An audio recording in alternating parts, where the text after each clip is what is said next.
तो बिल्कुल पटा के रही सुनत है तो लगत का माया कर थमो माया कर थमो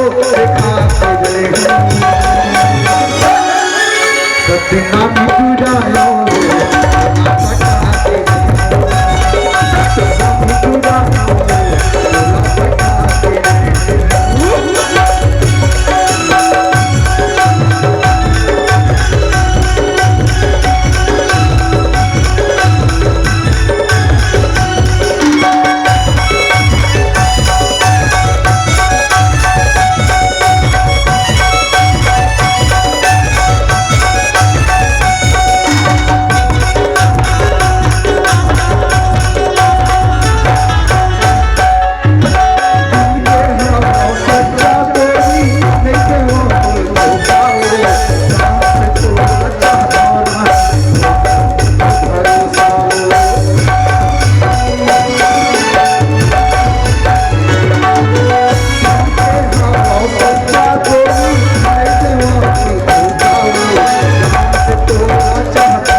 नहीं माने अरे जादू मंत्र चला बाबू रे तुम माया के कैसे नहीं माने सुनत है सत्य नाम ही टूरायो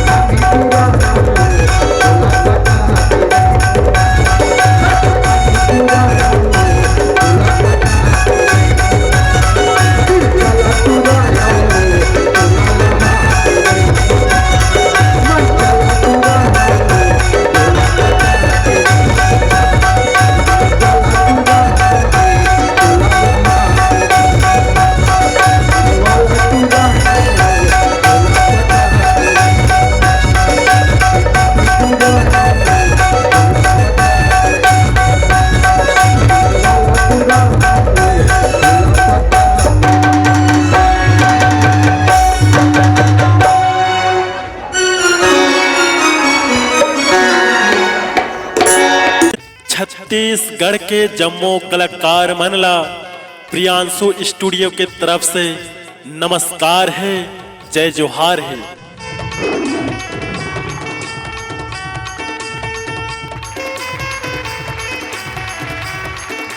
हाँ दोस्तों, यदि आप अपने गाने को ऑडियो वीडियो डिजिटल रिकॉर्डिंग करवाना चाहते हैं तो चले आइए प्रियांशु स्टूडियो बेमेतरा।